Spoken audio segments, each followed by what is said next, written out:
Over to the champion of all champions from San Antonio, Texas. This is the champion of a speaker competition. This is another troublemaker in the making. This is another sister from another mother who is a very, very dear friend of mine.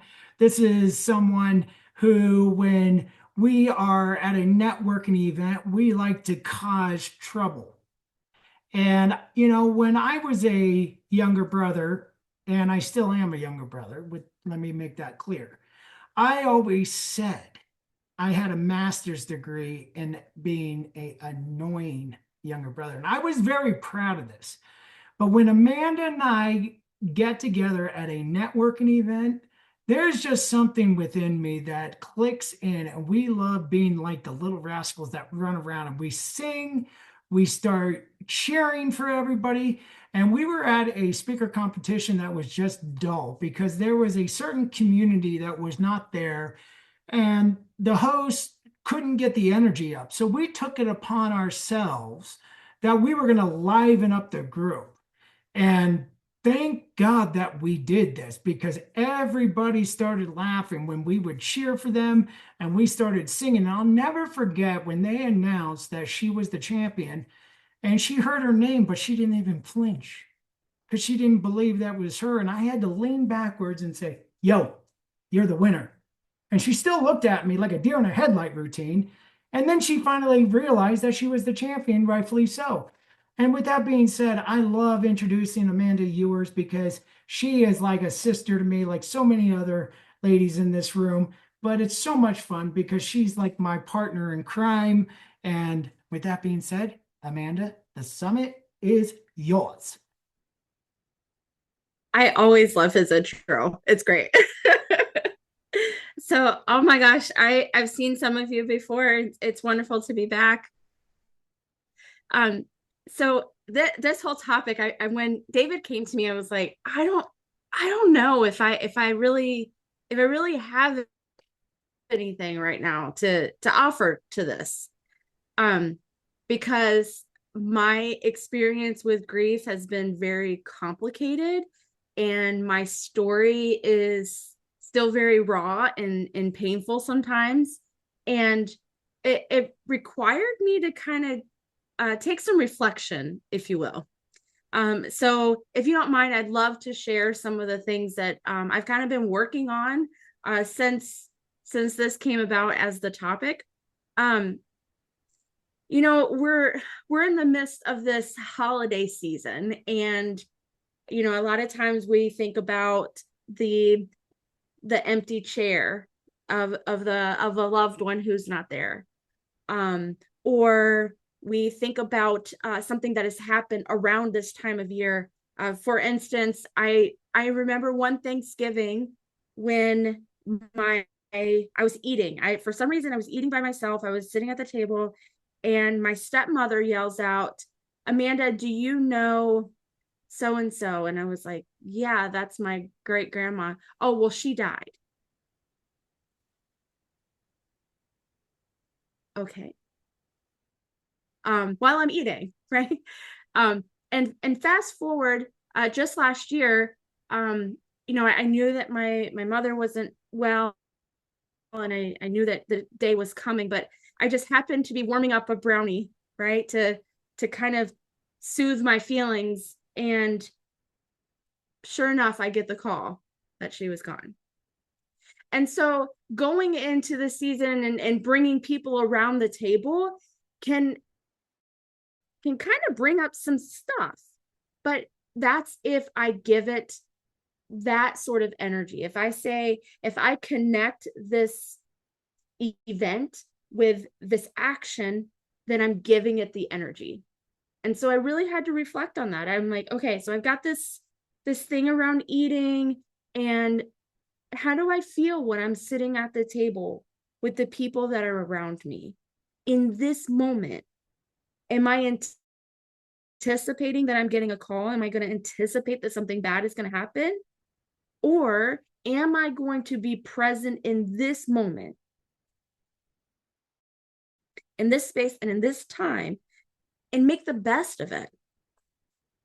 So, just like the calendar, These are moments in time.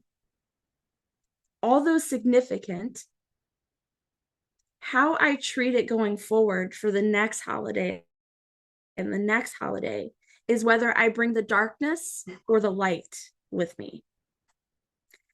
And I was thinking about the winter being the time where we have the shortest daylight. It's the darkest day of the year. And does that bring in some of that? Does that invite some of those feelings in, and kind of almost like a rain cloud? But in order to have hope and in order to bring the light, it requires discipline, and it requires the separation of, the discipline and the feeling, not ignoring the feeling, but having the discipline to understand that this is a moment in time and how I choose to reflect upon that moment as I carry forward. So as we approach this holiday season, um, I feel like this year I have to celebrate. I have to do things different. I can't sit around the table and say, gosh, it always feels empty. It feels like I'm going to lose something. It feels just dark and heavy. I want to find the light. I want to, in the person that's across from me, I want to see the sparkle in their eyes. I want to feel that warmth from their heart. And I want to feel that embrace when they wrap their arms around me. And I can take those single moments, those moments in time, and remember that person that is not with me. And those moments where I was able to look into their eyes, the moment I was able to have their arms wrapped around me in a warm embrace, and the times that I could feel the warmth of their heart.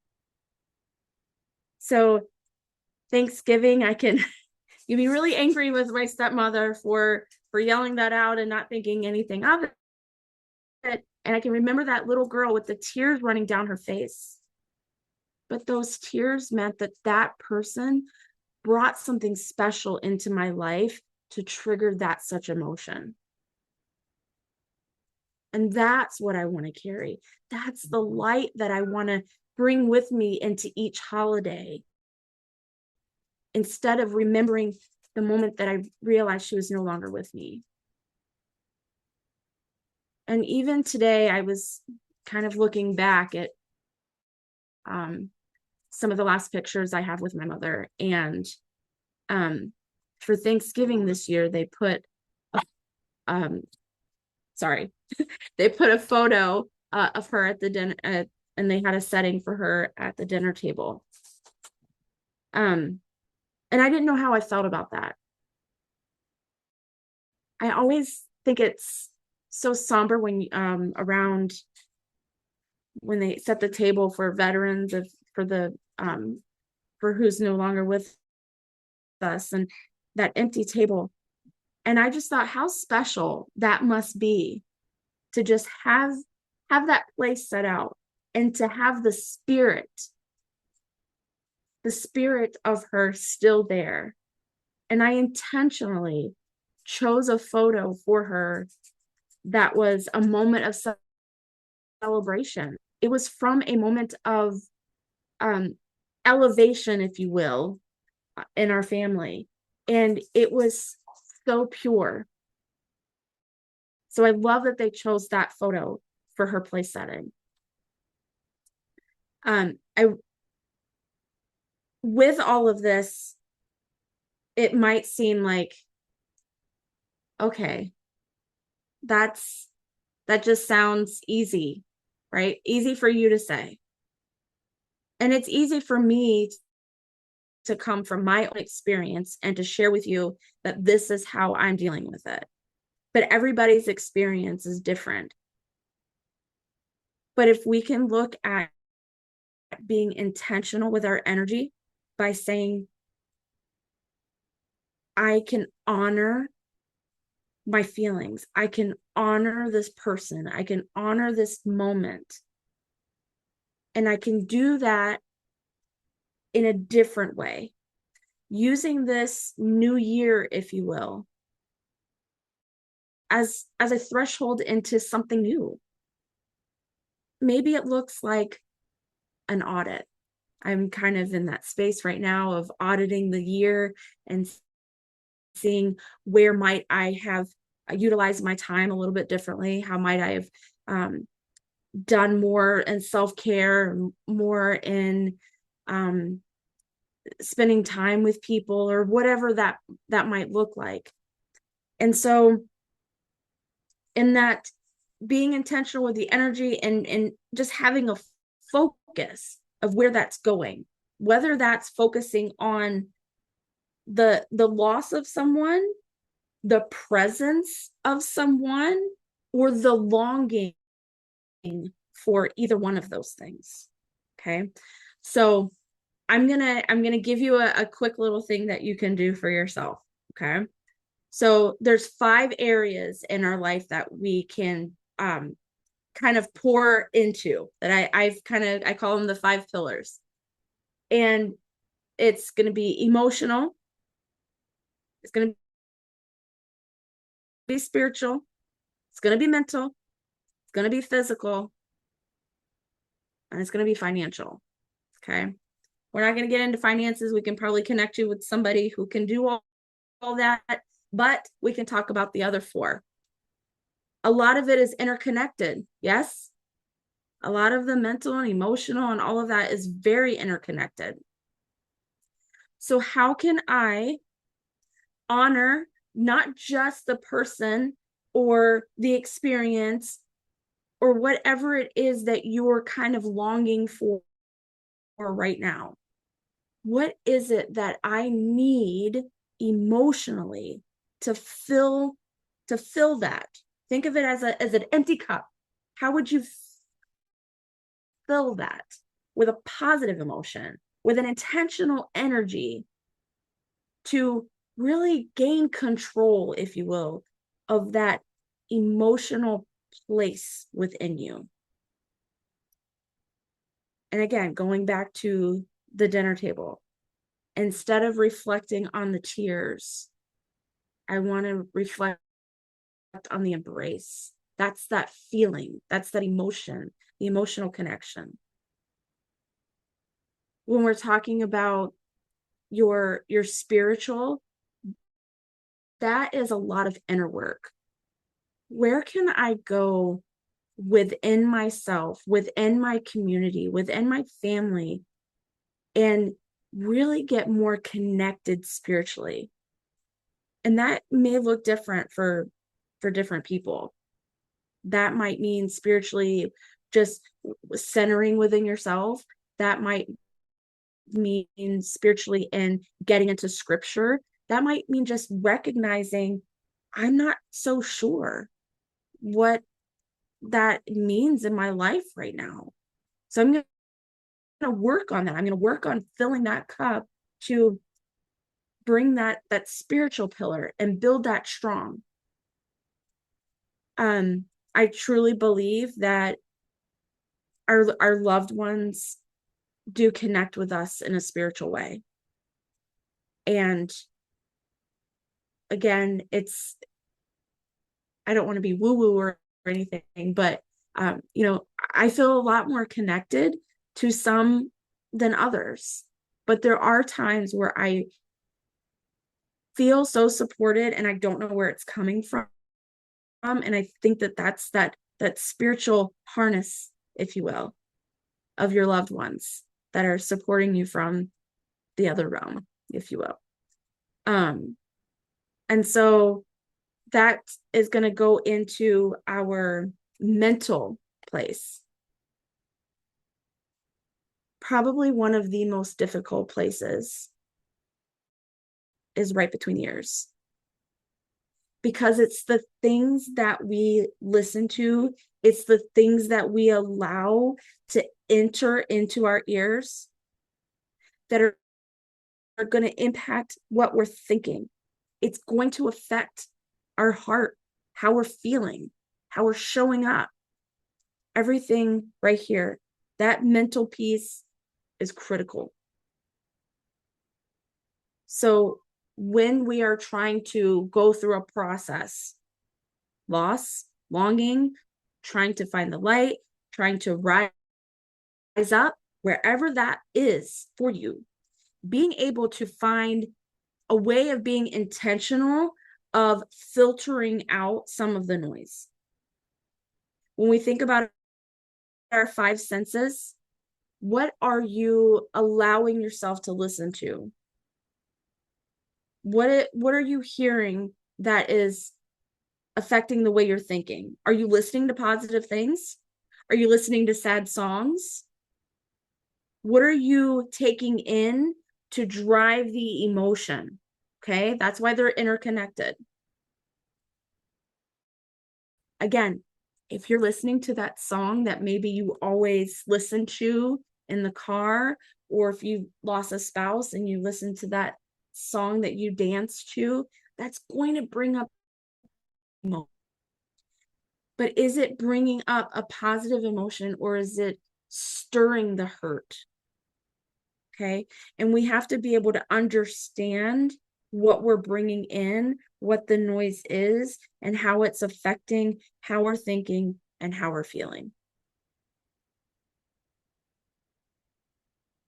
The last one is physical. So I've talked a couple of times about that embrace. Think of a time of someone that you hugged. Who is it with the beard? You know who I'm talking about. Everybody knows who I'm talking about, right? Not Faber, the other guy, the one from Canada. Okay. So he tells you when you're hugging, you have to go heart to heart. Have you ever experienced that? Like that pureness of just connecting heart to heart? Oh, it is so different. It's so different to actually pause for a moment and to feel someone else's heartbeat connect with yours, even for a moment.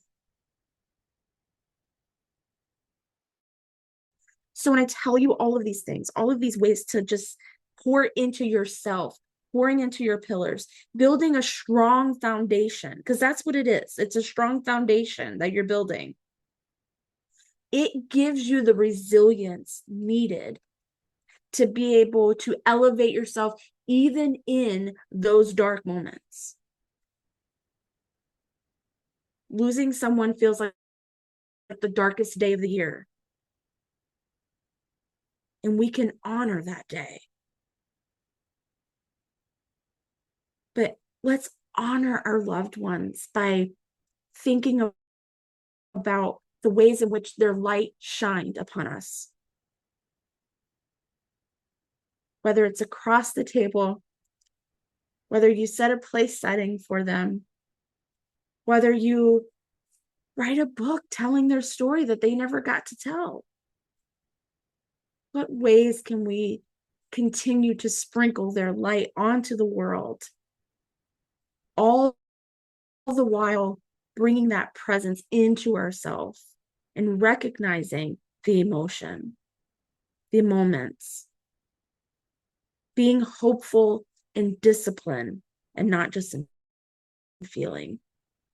Let this be a threshold into the new year. Let this be something that you really take time to audit and say, how could I have honored? How could I have honored myself? How could I have honored this person?